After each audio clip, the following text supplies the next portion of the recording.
Hello guys, good morning all of you. Welcome to DSGK tool में आपका स्वागत है। मैं धर्मेंद्र सिंह हाजिर हूँ 31 मई के करंट अफेयर्स लेके। कृपया वीडियो को पूरा देखें, लाइक शेयर एंड सब्सक्राइब करना ना भूलें और ज़्यादा से ज़्यादा अब जो स्टडी ग्रुप है उसमें शेयर करें ताकि और भी लोग उसके नॉलेज का फ़ायदा उठा सके, स्पेशली स्टूडेंट। तो दोस्तों अब आते हैं ना अपने करंट सेशन की तरफ। तो दोस्तों आज का हमारा जो पहला क्वेश्चन है वो है, विश्व स्वास्थ्य पाचन दिवस कब मनाया जाता है? अर्थात वर्ल्ड डाइजेस्टिव हेल्थ डे कब मनाया जाता है? तो दोस्तों इसका जो राइट आंसर है वो है अपना ऑप्शन बी, 29 मई। 29 मई को यह दिवस मनाया जाता है। और ये किस लिए मनाया जाता है दोस्तों? यह लोगों को स्वास्थ्य पाचन के प्रति जागरूक करने के लिए मनाया जाता है। आजकल दोस्तों आपको पता ही है, हर कोई डाइजेशन से परेशान है। किसी की पाचन ठीक नहीं, किसी के पेट में दर्द है, किसी को सुबह डाइजेस्ट में अच्छे तरह से नहीं होता है, किसी का खाना पचता नहीं है।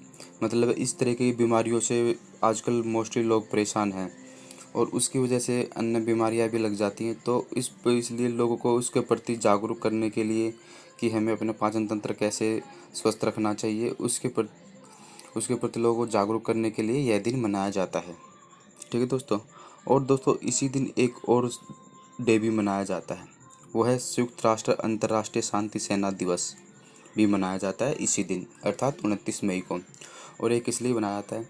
क्योंकि संयुक्त राष्ट्र संघ है, उसकी जो सेना है वो पूरे विश्व में शांति स्थापित करती है।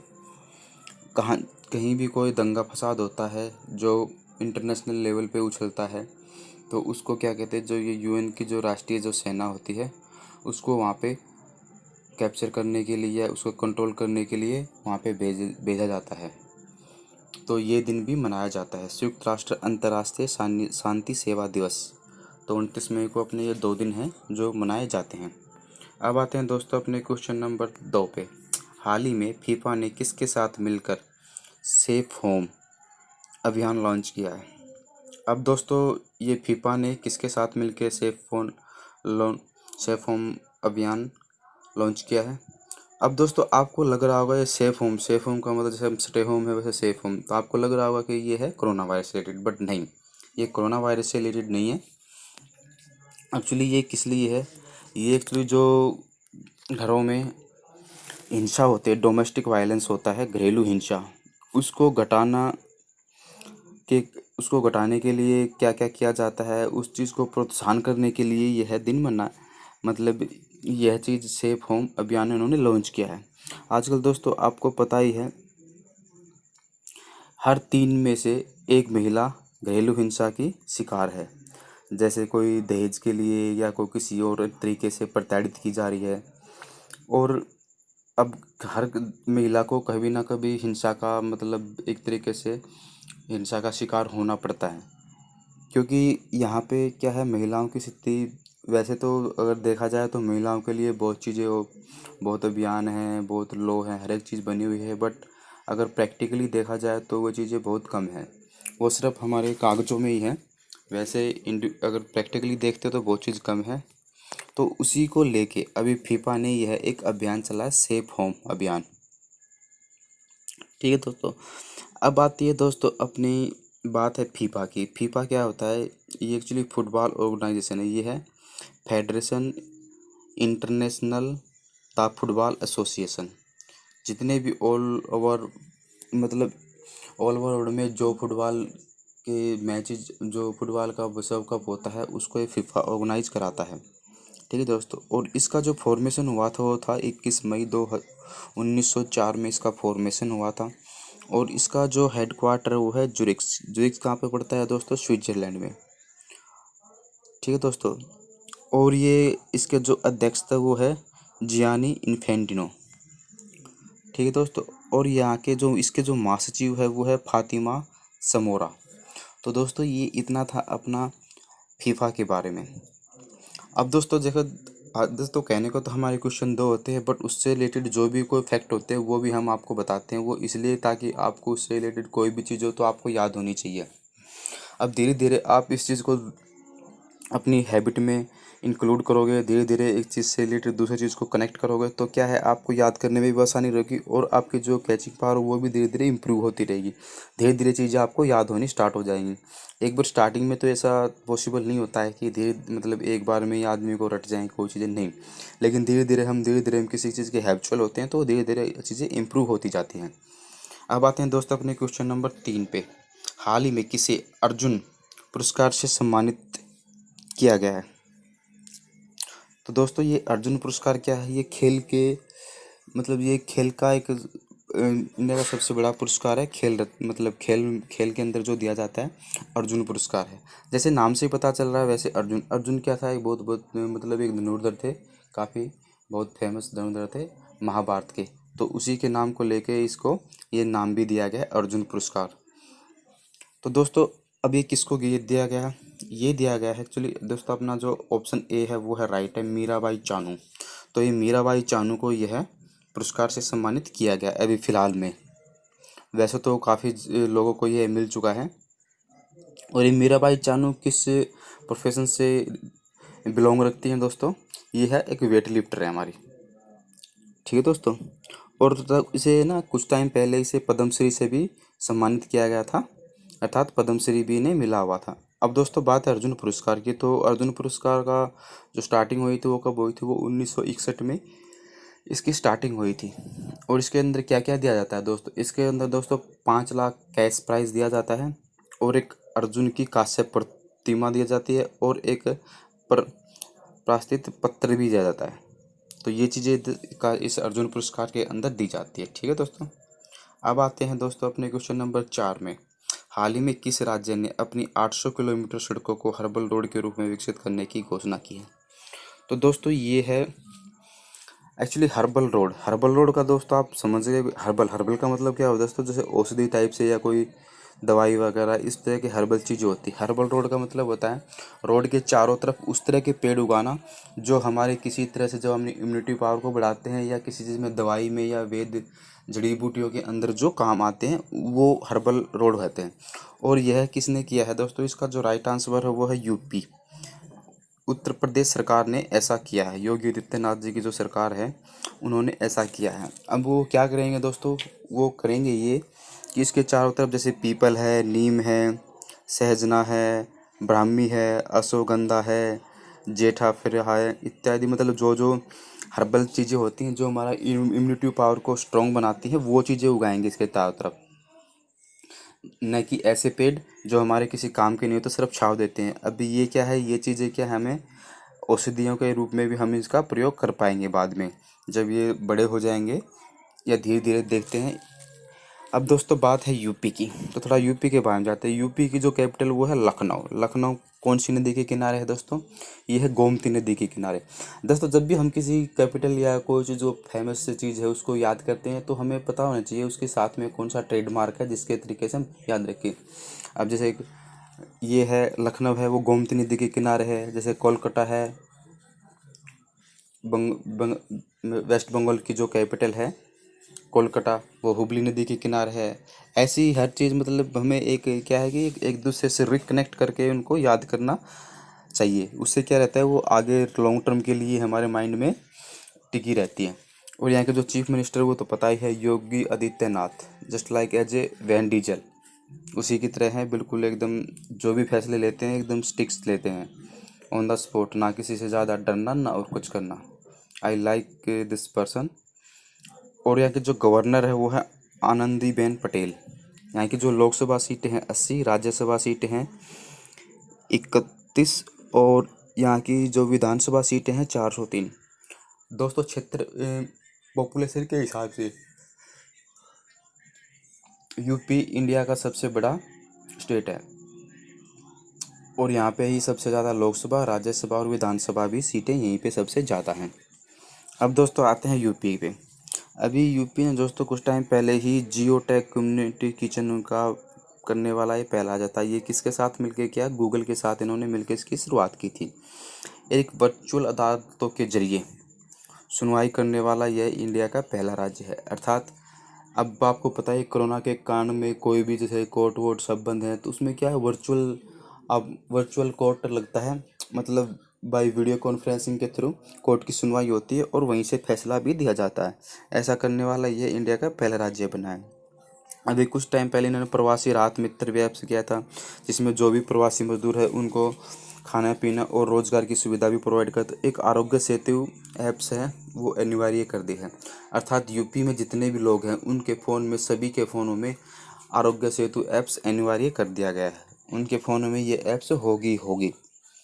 अब दोस्तों यहाँ के जो थोड़ा सा और जान लेते हैं, यहाँ का जो पशु है वो है बारहसिंगा, और जो वृक्ष है वो है पलाश, और जो बर्ड है वो है सार्स, जो ट्री है वो है अशोका वृक्ष। ठीक है दोस्तों, अब आते हैं दोस्तों अपने क्वेश्चन नंबर 5 पे। हाल ही में कहाँ होने वाली 36वें राष्ट्रीय खेलों को अनिश्चित काल के लिए स्थगित कर दिया है। एक्चुअली दोस्तों जो 36वां राष्ट्रीय जो खेल होने वाले थे उनको अभी कुछ टाइम के लिए स्थगित कर दिया है ड्यू टू कोरोना कारण।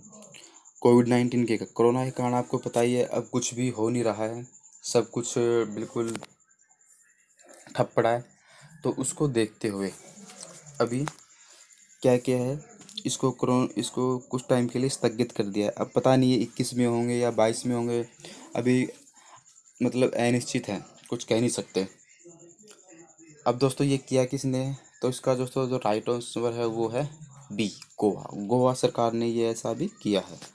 अब दोस्तों बात है गोवा का। गोवा इंडिया का सबसे छोटा राज्य है। ठीक है दोस्तों, यहाँ पे कुल मिला के टोटल लोकसभा की सीटें हैं 2, राज्यसभा की सीटें हैं 1। बहुत कम मतलब यहाँ पे है। और अब जिस बात आई, यहाँ की जो कैपिटल है वो है पणजी। यहाँ के जो चीफ मिनिस्टर है वो है प्रमोद सावंत, और यहाँ जो के गवर्नर हैं वो सत्यपाल मलिक। अभी जो सत्यपाल मलिक है इसका नाम लेते ही आपको एक चीज़ याद आनी चाहिए। सत्यपाल मलिक अभी J&K, जब जम्मू एंड कश्मीर स्टेट था तब वहाँ के गवर्नर थे। बट अभी जम्मू एंड कश्मीर में क्या है, अभी वहाँ लेफ्टिनेंट गवर्नर है। एक्चुअली 370 जो धारा थी उसको हटाने के बाद वहाँ पे राज्य से वो केंद्र शासित प्रदेश बन गया, और केंद्र शासित प्रदेश में जो भी होते हैं लेफ्टिनेंट गवर्नर होते हैं, न कि गवर्नर होते हैं। गवर्नर होते हैं स्टेट के अंदर। तो सत्यपाल मलिक जम्मू कश्मीर के गवर्नर थे, अभी इनको यहाँ का गोवा का बना दिया। अब दोस्तों बात गोवा की है, तो गोवा एक है गोवा मुक्ति दिवस और एक है गोवा स्थापना दिवस। ये दो चीज़ें बड़ी थोड़ी सी कन्फ्यूजन है। एक्चुअली गोवा मुक्ति दिवस क्या है, ये 19 अप्रैल 19 अप्रैल को मनाया जाता है। एक्चुअली 19 अप्रैल 1961 को क्या हुआ था, गोवा को पुर्तगाल से आज़ादी मिली थी। एक्चुअली जब 1600 ईस्वी के अंदर या उससे थोड़ा सा हल्का पहले, जब स्टार्टिंग में जब पुर्तगाल के लोग आए थे तो वो क्या हुआ था, जो गोवा वाला एरिया है यहाँ से उन्होंने इंडिया में एंटर किया था, और सबसे पहले उन्होंने गोवा को ही धीरे धीरे कैप्चर कर लिया था। जब हमारा देश 1947 को 15 अगस्त 1947 को आज़ाद हुआ तो उसके तब भी पुर्तगालियों के पास गोवा तब भी उन्हीं के पास था, मतलब पूरी तरह से इंडिया के अंदर नहीं था। क्योंकि जब इंडिया आज़ाद हुआ था तो उस टाइम 556 टोटल रियासतें थी, सरदार वल्लभ भाई पटेल थे, उन्होंने सबको तोड़ के एक इंडिया का निर्माण किया था। लेकिन तब भी क्या है, गोवा पुर्तगाल के ही अधीन था। और 1961 को दोस्तों याद से आपको किसी की लड़ाई याद आ रही होगी, तो उसी से मतलब 1961 में ही यह गोवा पुर्तगाल से मुक्त हुआ था, और इसी दिन को यह गोवा मुक्ति दिवस के रूप में मनाया जाता है।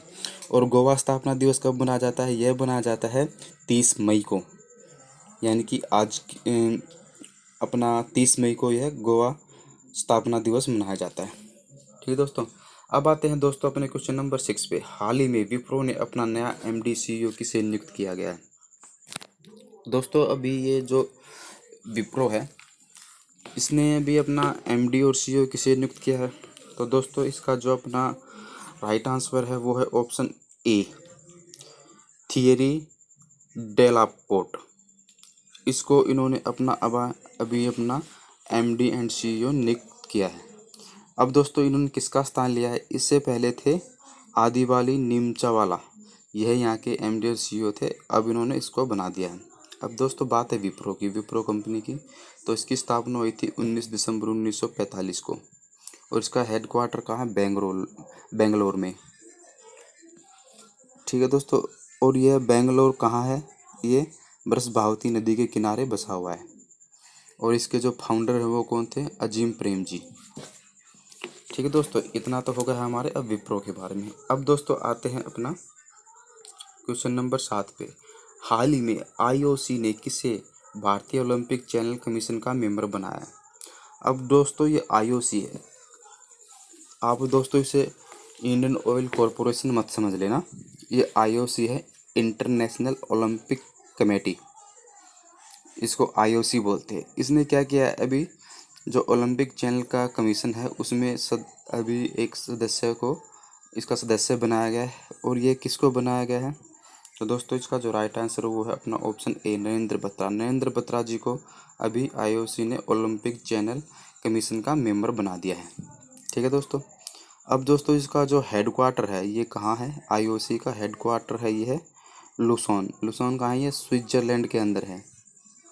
और यहाँ के जो प्रेसिडेंट हैं या मतलब जो यहाँ के अध्यक्ष है वो है थॉमस बाक। ये तो हो गया दोस्तों अपना आईओसी के बारे में। अब दोस्तों ये जैसे कि ये दीपांकर झा है, ये कहाँ के थे, बॉम्बे हाई कोर्ट के जब अभी जस्ट कुछ टाइम पहले ही चीफ जस्टिस बनाए गए थे। ठीक है दोस्तों। अब आते हैं दोस्तों अपने क्वेश्चन नंबर 8 है। हाल ही में किस देश ने भारतीय पुरातत्व सर्वेक्षण विभाग को 1100 साल पुरानी शिवलिंग की मूर्ति मिली है। तो दोस्तों अभी क्या हुआ है, जो हमारे पुरातत्व विभाग होता है, पुरातत्व विभाग का एक्चुअली काम क्या होता है दोस्तों, इसका काम होता है पुरानी पुरानी चीज़ों को खोज निकालना। जो हमारे जो पुराने अवशेष है या हमारी पुरानी संस्कृति से उससे रिलेटेड जो फैक्ट हैं उनको ज्ञात करना तथा पुरानी चीज़ों को खोज के निकालना। अब दोस्तों ये 1100 साल पुरानी एक शिवलिंग की मूर्ति मिली है। और ये शिवलिंग की मूर्ति किस चीज़ की है, ये बलुआ पत्थर की है, ये मिली है। ये कहाँ मिली है दोस्तों, ये मिली है ए ताइवान, ताइवान के अंदर। अपना ऑप्शन ए एकदम राइट आंसर है, ये ताइवान में मिली है। एक्चुअली ताइवान कहाँ है दोस्तों, ताइवान चाइना के जस्ट बिल्कुल टच में है। ताइवान के साथ में है लोआस, कंबोडिया, और ये 2-4 कंट्रीज और इसके नियर अबाउट है। अब दोस्तों ताइवान के साथ एक पंगा ये है, ताइवान को चाइना अपना ही पार्ट समझता है। बट क्या है कि ताइवान में जैसे हमारे इंडिया में लोकतंत्र टाइप का है, जबकि चाइना के अंदर डेमोक्रेटिक पार्टी है, मतलब डेमोक्रेटिक जो राज है उस तरह का है। अब दोस्तों ये मिली है, ये कितने साल पुरानी है, 1100 साल पुरानी है। अब दोस्तों जो ये सर्वेक्षण भारतीय पुरातत्व सर्वेक्षण के द्वारा ये मतलब, और ये बलुआ पत्थर की जो बनी हुई थी, इसका है एएसआई। एएसआई का मतलब होता है यूरोलॉजिकल सर्वे ऑफ इंडिया। और इसकी स्थापना कब हुई दोस्तों, इसकी स्थापना हुई थी 1861 में। और इसकी स्थापना किसने की थी दोस्तों, अलेक्जेंडर कलिंगम ने। ठीक है दोस्तों। अब दोस्तों बात है इसका जो ये हेड, अब दोस्तों अब बात करते हैं वियतनाम की, सॉरी ताइवान की। दोस्तों इसका जो राइट आंसर वो है ताइवान, वियतनाम है दोस्तों। ये गलती से बाई मिस्टेक लिखा गया ताइवान, ये है वियतनाम। तो वियतनाम की कैपिटल हनोई, और वहाँ की जो करेंसी है वो वियतनामी डोंग। और यहाँ के जो इंडिया और वियतनाम के बीच एक मिलिट्री एक्सरसाइज होती है जिसका नाम है विमबैक्स। और ये कभी हुई थी, ये फर्स्ट जो इसकी एक्सरसाइज हुई थी वो थी एमपी में हुई थी, एमपी में जबलपुर के अंदर 2018 में इसकी जो हुई थी। ठीक है दोस्तों। और दोस्तों अभी कुछ टाइम पहले ही एक अभी वियतनाम के अंदर अभी कुछ टाइम पहले ही जो वहाँ की प्रेसिडेंट थी उन्हें अभी शपथ ग्रहण समारोह में भी लेके चाइना और इंडिया के बीच कुछ खटपट हो गई थी।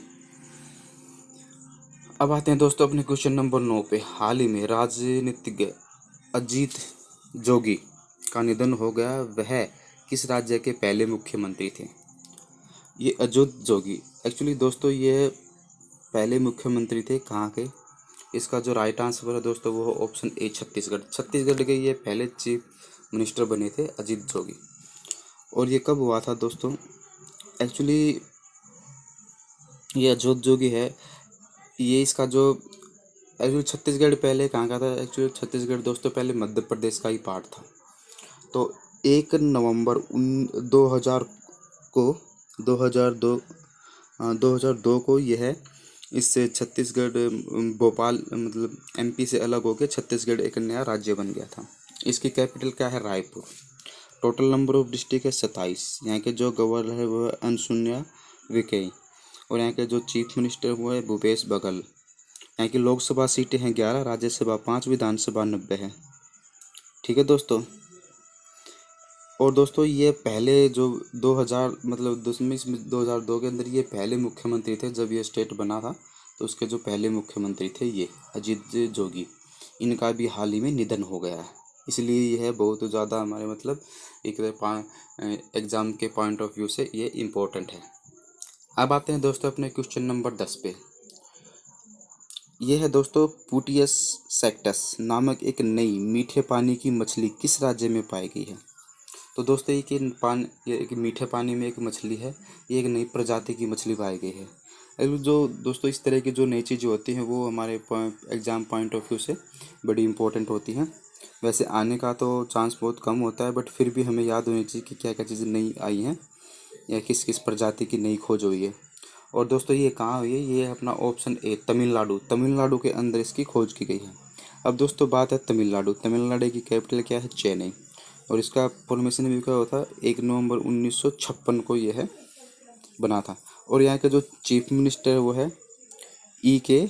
पलनस्वामी और यहाँ के जो गवर्नर है वो है बनवारी लाल पुरोहित। लोकसभा सीटें यहाँ हैं दोस्तों टोटल लोकसभा सीटें हैं 39 और राज्यसभा सीटें हैं 18। ठीक है दोस्तों। तो दोस्तों आज का सेशन यहीं समाप्त होता है। आशा है आपको ये वीडियो पसंद आई। कृपया वीडियो को लाइक शेयर एंड सब्सक्राइब करना ना भूलें और ज़्यादा से ज़्यादा अपने दोस्तों में इसको शेयर करें। फिर हाजिर होंगे एक नई वीडियो के साथ। तब तक के लिए गुड बाय, जय हिंद।